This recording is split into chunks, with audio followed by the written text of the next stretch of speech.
नमस्कार,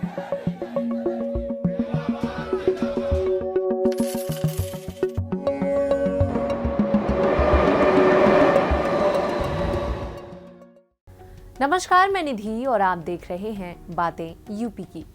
पिछले कुछ सालों में कई राज्य सरकारों और केंद्रीय मंत्रालयों ने ई गवर्नेंस के युग में प्रवेश करने के लिए बड़ी संख्या में पहल की है।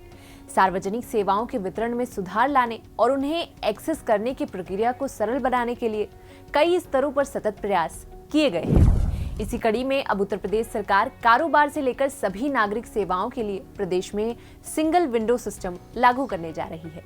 यानी कि अब प्रदेश में 100% सेवाएं ई गवर्नेंस के माध्यम से मिलेंगी। इसके लिए सरकार ने निवेश मित्र और ई पोर्टल लॉन्च किए हैं। क्या है ई गवर्नेंस, आइए इसके बारे में जानते हैं। ई गवर्नेंस का मतलब सरकारी सेवाओं को डिजिटल टेक्नोलॉजी के माध्यम से लोगों तक पहुंचाना है। इसमें सरकारी सेवाएं प्रदान करने, सूचनाओं के आदान प्रदान, लेन देन, पहले से मौजूद सेवाओं और सूचना पोर्टलों के एकीकरण के लिए संचार और सूचना प्रौद्योगिकी के अनुप्रयोग शामिल हैं। ई गवर्नेंस के माध्यम से सरकार से नागरिकों, सरकार से व्यवसाय और सरकार से सरकार के बीच सरकारी सेवाओं को वितरित करने के लिए सूचना और संचार प्रौद्योगिकी का प्रयोग किया जाता है। ई गवर्नेंस स्मार्ट शासन का हिस्सा है और स्मार्ट शासन इसका पूरक है। स्मार्ट शासन का तात्पर्य सरल, नैतिक, जवाबदेह, उत्तरदायी और पारदर्शी शासन से है। स्मार्ट, जिसमें एस का मतलब सिंपल, यानी कि आईसीटी के उपयोग के माध्यम से सरकार के नियमों, विनिमयों और प्रक्रियाओं का सरलीकरण। एम का मतलब है मोरल, यानी कि राजनीतिक और प्रशासनिक तंत्र में नैतिक मूल्यों, प्रौद्योगिकी हस्तक्षेप से विकसित करना। ए फॉर अकाउंटेबल, यानी कि सार्वजनिक सेवा कर्मियों की जवाबदेही सुनिश्चित करना। वहीं आर का मतलब है रिस्पॉन्सिव, यानी कि सेवा वितरण में तेजी लाने और सिस्टम को अधिक उत्तरदायी बनाने के लिए प्रक्रियाओं को सुव्यवस्थित करना। और टी बनाता है सिस्टम को ट्रांसपेरेंट, यानी कि सरकारी दस्तावेजों में जब तक सीमित जानकारी को सार्वजनिक डोमेन में लाना और प्रक्रियाओं और कार्यों को पारदर्शी बनाना।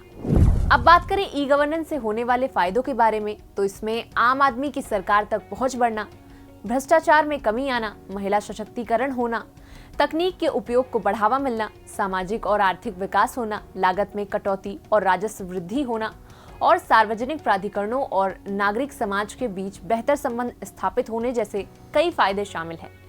इन फायदों को देखते हुए सरकार ने ई गवर्नेंस की दिशा में कई पहल भी किए हैं, जैसे राष्ट्रीय ई शासन योजना। केंद्र सरकार ने 18 मई 2006 को राष्ट्रीय ई गवर्नेंस योजना को मंजूरी दी।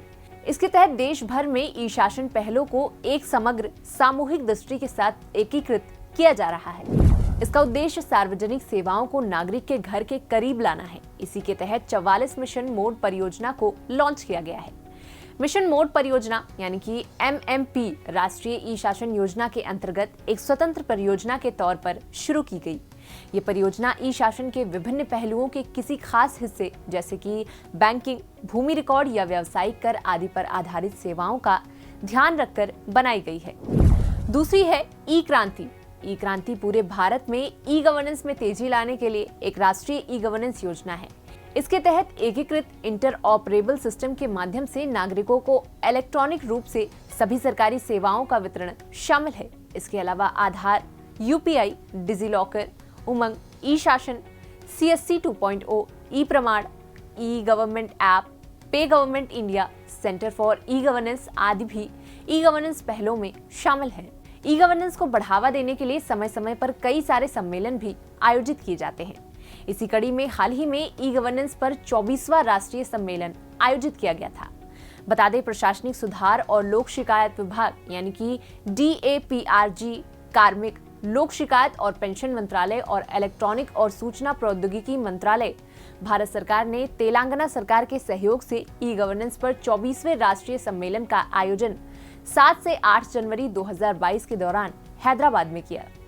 इसमें ई गवर्नेंस के विभिन्न पहलुओं पर चर्चा की गई और Hyderabad declaration on e governance भी लॉन्च किया गया था। तो ये थी बात ई गवर्नेंस की। उम्मीद है कि सिंगल विंडो सिस्टम के माध्यम से अब कारोबार से संबंधित सभी विभागों की सेवाएं और सुगम हो जाएंगी। फिलहाल इस वीडियो में दी गई जानकारी आपको कैसी लगी, कमेंट सेक्शन में लिखकर जरूर बताएं और यूपी से जुड़ी ऐसी तमाम जानकारियों के लिए देखते रहें बातें यूपी की।